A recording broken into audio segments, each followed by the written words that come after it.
2024년 4월 17일입니다. 새벽 기도회 베드로전서 2장 4절에서 5절까지의 말씀으로 예수께 나아가라는 제목으로 잠시 은혜를 나누겠습니다.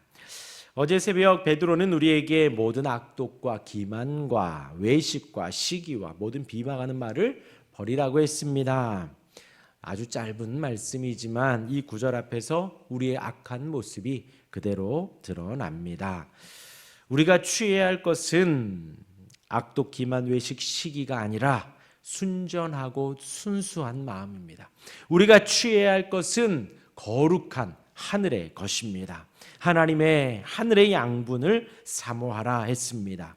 그것은 구원받은 후에 우리의 모습, 이렇게 하늘의 것을 사모하여 더욱 자라가라고 베드로 사도가 권면했습니다.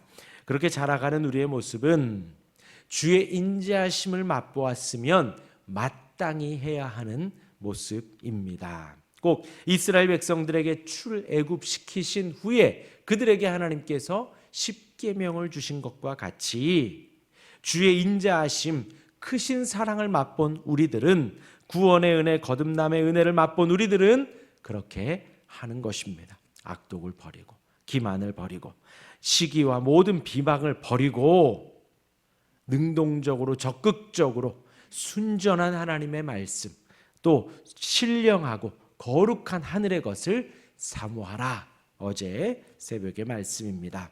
오늘은 그 다음의 말씀입니다. 그렇게 노력하며 우리가 추구해야 할 것은 오늘 아까 제목 말씀드린 대로 예수께 나아가는 것입니다. 오늘 본문에서 두 가지를 보면요, 주의 인자하심을 맛보고 신령한 인도하심에 따라 구원의 은혜를 맛본 이들이 예수님께 나아갑니다. 그 첫 번째로 예수님에 대한, 우리가 나아가는 그 예수님에 대한 설명이 4절에 나오고요, 또 이어서 5절에는 그렇게 예수께 나아간 이들의 모습이 잠시 나옵니다. 우리 살펴보면요, 먼저 4절에서 다시 읽어드립니다. 사람에게는 버림받아 되었으나 하나님께서는 택하심을 입은 보배로운 산돌이신 예수께 나아가라.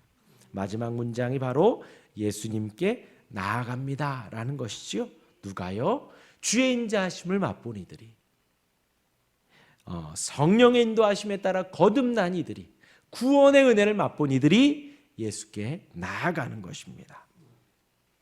어떤 예수님께 나아가는 그 예수님이 어떠한 예수님이라고 오늘 4절에 나오지요?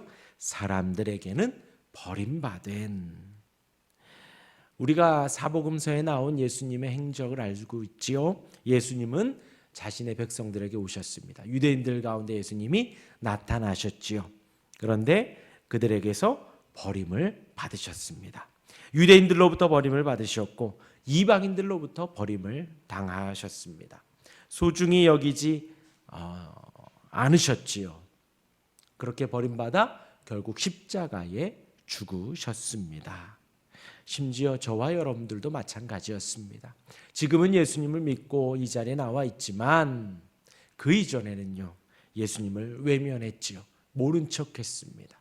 복음이 들려오고 말씀이 앞에 있어도 들은 척하지도 않았지요.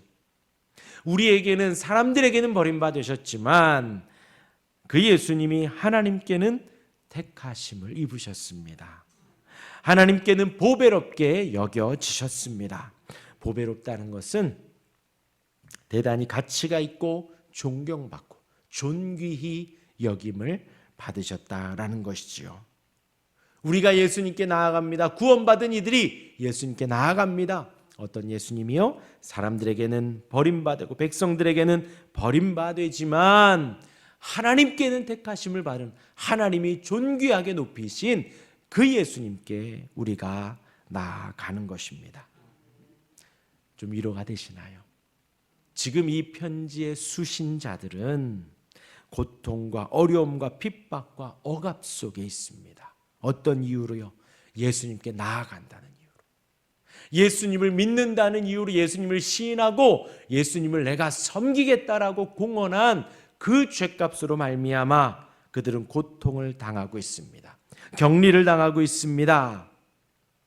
그런데 지금 베드로가 그들에게 이 서신을 쓴 거예요.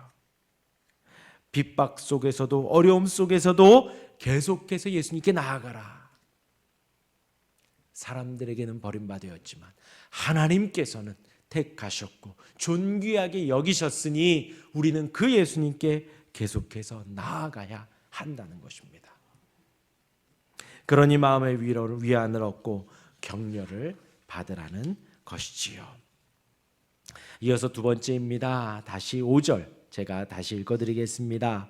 너희도 산돌같이 신령한 집으로 세워지고 예수 그리스도로 말미암아 하나님이 기쁘게 받으실 신령한 제사를 드릴 거룩한 제사장이 될지니라 하였습니다. 그렇게 예수께 나아간 성도들이 어떻게 되는가? 신령한 집으로 세워진다는 것입니다. 여기서 비유로 든 것이 산돌같이라고 했지요. 이 돌은 무작위로 그냥 막 주워다 놓은 자연석들, 그냥 주워다 놓은 돌들이 아니라 건축 자재로 쓰기 위한 모양을 갖춘 돌들입니다. 곧 하나님께서는 우리를 신령한 집으로 세우기 위한 그 도구로 산돌을 만드셨다라는 것입니다. 이 집은 예루살렘과 같은 하나님께 예배하는 집입니다. 그 집의 한 부분, 한 도구로 우리를 사용하여 주신다는 거예요.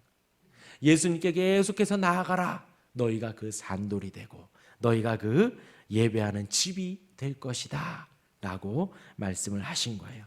얼마나 감사한지요. 그런데 이렇게 말씀을 드리면요, 은혜롭고 영광스러운 하나님의 집의 도구가 되는 것이잖아요. 얼마나 감사한가요? 그런데 우리 모두는 그 돌 중에 한가운데 있고 싶어 해요. 혹은 그 건축물의 전체가 되고 싶어 합니다. 우리들은 그렇게 건축물이 된다고 하면 건축물의 한 귀퉁이보다도 전체가 되고 싶어 하고, 머릿돌과 같이 가장 모두가 다 잘 보이는 그곳에 우리가 있고 싶어 하는 거예요. 내가 영광을 좀 받으려고 하는 것이지요. 생각해 봅시다. 죽을 수밖에 없는 우리를 살려주셨습니다. 택해주셨습니다. 그냥 놔두면 굴러가는 돌, 저기 공터가 있는데 저기 어딘가에 있는 그 돌밖에 되지 않았을 우리를 택하셔서 한 구석이라도 사용해 주시는 거예요. 한 귀퉁이일지라도 그 자리를 채울 수 있도록 택하여 주신 것입니다. 얼마나 감사하고 기쁜지요. 우리는 하나님이 세우시는 신령한 건축물, 산돌로 이루어진 집의 일부가 된다는 것입니다.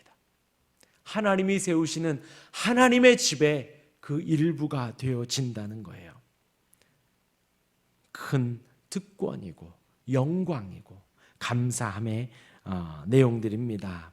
집의 일부가 되어서 하나님께서 집을 지어 가십니다. 이어서 거룩한 제사장이 되는데, 이는 하나님께서 신령한 집을 이룰 뿐 아니라 신령한 제사를 드릴 거룩한 제사장 직분까지 감당하게 하신다는 것이에요. 얼마나 큰 은혜인지요, 얼마나 놀라운 은혜인지요. 오늘 이 새벽 그 은혜를 기억하시며 예수님께 더 나아가시길 바랍니다. 우리가 나아가는 예수님이 어떠한 분이셨는가 또 묵상하시며 감사의 기도 드리시고, 부족하고 연약하고 죽을 수밖에 없는 우리를 산돌로 세우시고 하나님이 기쁘게 받으실 신령한 제사를 드릴 거룩한 제사장으로 삼아주셨으니 또한 감사할 수 있는 오늘 하루가 되시기를 주님의 이름으로 축원합니다. 아멘. 기도하겠습니다.